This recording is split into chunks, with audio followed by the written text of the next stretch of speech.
صل علی محمد وآل محمد اللهم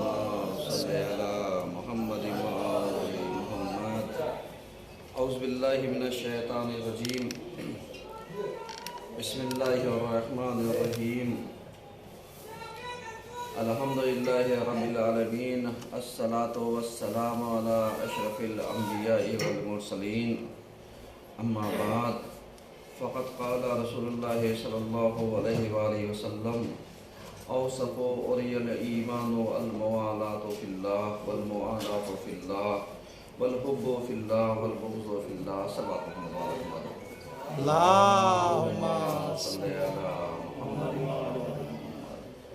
عزیزان گرامی، آج کے پہلے خطبے میں سلسلہ مباحث کو آگے بڑھاتے ہوئے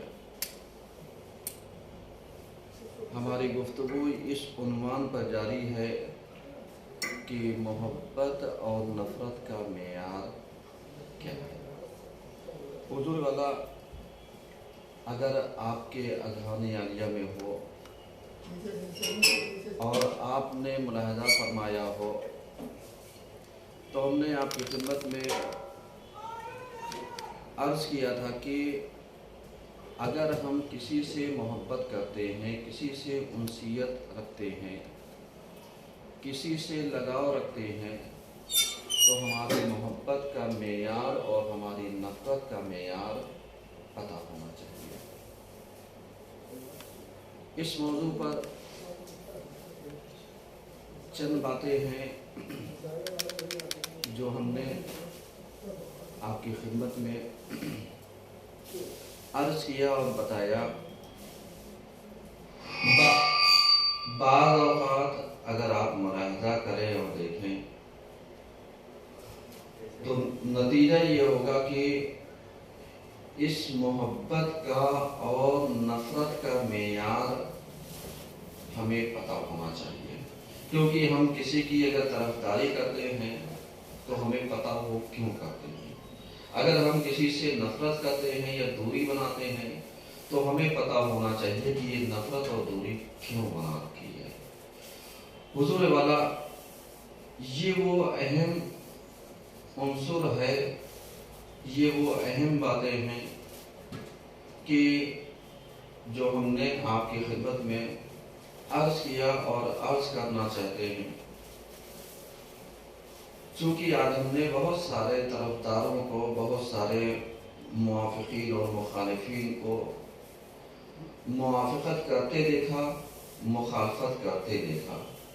لیکن اگر ان سے پلٹ کر کے آپ پوچھ لیجئے کہ آپ موافقت کیوں کر رہے ہیں تو ان کے پاس اس کا منطقی کوئی جواب نہیں ہے، اور اگر ان سے یہ پوچھ لیں کہ آپ مخالفت کیوں کر رہے ہیں تو اس کے پیچھے جو لاجک ہونا چاہیے وہ جواب لاجک کے مطابق نہیں ہے، کیونکہ آپ سماج میں رہتے ہیں اور سماج میں رہنے کے باوجود اگر ملاحظہ کریں اور دیکھیں تو نتیجہ یہی ہوتا ہے کہ ہم لاجک کے پیچھے اور منطق کے پیچھے، صحیح اور معقول دلائل کے پیچھے کبھی جانا پسند نہیں کرتے، کیونکہ اگر ہم جانا پسند کریں گے تو ہو سکتا ہے کہیں نہ کہیں ہماری نظر میں جو ہم صحیح تھے وہ کہیں نہ کہیں غلط ثابت ہو جائے، کیونکہ کبھی کبھی بہت سارے قصور وار وہ افراد ہوتے ہیں کہ اگر آپ ملاحظہ کیجئے تو دیکھیے کہ جیسے یہ شیطان جس نے قرآن کے خلاف، جس نے معصومین کے خلاف، جس نے بہت ساری چیزوں کے خلاف بہت ساری چیزوں کو اس نے پیش کیا اور بتایا، لیکن ان شیطانوں کو حرکت دینے والا، ان کی تائید کرنے والا، ان کی موافقت کرنے والا، ان سے دشمنی رکھنے والا بہت سارے افراد ایسے ہوں گے کہ اگر آپ انہیں تلاشیں گے اور انہیں دیکھیں گے تو آپ کو اندازہ نہیں ہو سکتا کہ یہ جو شیطان جس نے سب سے پہلے آیات قرآنی کے اوپر اس سے بھی پہلے اگر دیکھا جائے تو زوجات کے مطابق یعنی جو پیغمبر کی زوجات ہیں ان کی توہین، اور اب آگے کے جو مسئلہ پیش آیا ہے وہ مسئلہ کون سا پیش آیا؟ وہ یہی کہ یعنی حد ہو گئی کہ پیغمبر کی مخالفت اور پیغمبر کے بارے میں وہ چیزیں کہ جو نہیں ہونا چاہیے تھا، یعنی ان کی شان میں گستاخی کرنا، ایسے کلمات کا استعمال کرنا، ایسی چیزوں کا استعمال کرنا کہ جو واقعی پیغمبر کی شایان شان نہیں، کیونکہ پیغمبر ایک عالمی اور جہانی شخصیت کا مالک ہے۔ پیغمبر رحمت للعالمین بن کر کے آیا ہے۔ پیغمبر کو اگر دیکھا جائے تو اس طریقے سے کہ وہ انسان کی جو زمانے بھر کے لیے، عالمین کے لیے خود ایک اسوہ ہو، آئیڈیل ہو، جو ایک نمونہ ہو، جس کے کردار کی مثالیں دی جاتی ہوں۔ اب اگر کوئی اس پیغمبر کے خلاف آ کر کے وہ باتیں کہہ جائے کہ جو اس کی شایان شان نہیں ہے، جو اس کے لائق نہیں ہے، ایسے کلمات جو اس ملعون نے استعمال کیے ہیں، ہم لوگ عام زبانوں میں بھی استعمال نہیں کرتے۔ سمجھ رہے ہیں؟ اس کا مطلب کیا ہوا؟ اس کا مطلب یہ ہو گیا کہ کہیں نہ کہیں ہم اس چیز کو فراموش کر رہے ہیں کہ اگر ہم کسی سے محبت کر رہے ہیں تو کیوں کر رہے ہیں، اگر ہم کسی سے نفرت کر رہے ہیں تو کیوں کر رہے ہیں۔ کاش یہی چیز یعنی ہمارا مجمع، ہمارے یہاں کی عوام، ہمارے یہاں کے مومنین مومنات، جہاں تک ہماری باتیں پہنچتی ہیں اور جاتی ہیں، اس چیز کو وہ سمجھیں اور سمجھنے کی کوشش کریں، کیونکہ اگر وہ سمجھنے کی کوشش نہیں کریں گے اور نہیں سمجھیں گے تو نتیجہ کیا ہوگا؟ نتیجہ یہی ہوگا کہ وہ پیغمبر کی جو عزت دار ہے، جو امین ہے، جو صادق ہے، وہ ان جیسے ملحدین، ان جیسے مرتدین افراد کی جو ان کے ساتھی اور حامی ہیں، یہ اپنا نقصان تو کر ہی رہے ہیں، لیکن ساتھ میں پیغمبر کی شخصیت کو، ساتھ میں ان کی شخصیات کو کہ جو پیغمبر کے لیے اسوہ حسنہ ہے، جو پیغمبر کو مان رہے ہیں، لیکن وہ فراموش کر رہے ہیں، لیکن وہ چیزیں وہ بھول رہے ہیں۔ اور جب وہ چیزیں وہ بھول رہے ہیں تو نتیجہ کیا ہے؟ نتیجہ یہی ہے کہ وہ بھول گیا کہ تم اگر دعوے داری میں سچے ہو تو سب سے پہلے امتی بن کر کے تو دکھاؤ۔ علیہ السلام کیوں؟ اس لیے کہ اگر ہم امتی بن کر کے نہیں دکھائیں گے اور امتی ثابت نہیں کریں گے اپنے آپ کو تو نتیجہ کیا ہوگا؟ نتیجہ یہ ہوگا کہ سب سے پہلا جو معیار ہے جس کی بنیاد پر ہم اپنے آپ کو کہتے ہیں کہ ہم مسلمان ہیں، جس کی بنیاد پر ہم کہتے ہیں ہم مومن ہیں، جس کی بنیاد پر ہم اپنے کو صاحب ایمان میں گنتی کرتے ہیں، تو اب آپ ذرا سا سوچئے کہ جس کی بنیاد پر اگر ہم کلمات جیسے 2-4 فقرے نہ پڑھے تو ہم مسلمان نہیں ہیں۔ سمجھ رہے ہیں؟ اور اگر کوئی توہین رسالت کر لے جائے تو آپ بتائیے کیا وہ مسلمان باقی رہے گا؟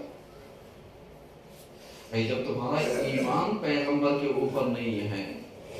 کہ جہاں پر ہم آ کر کے گواہی دیتے ہیں اشہد ان محمد رسول اللہ، کہ میں گواہی دیتا ہوں کہ محمد اللہ کے رسول ہیں،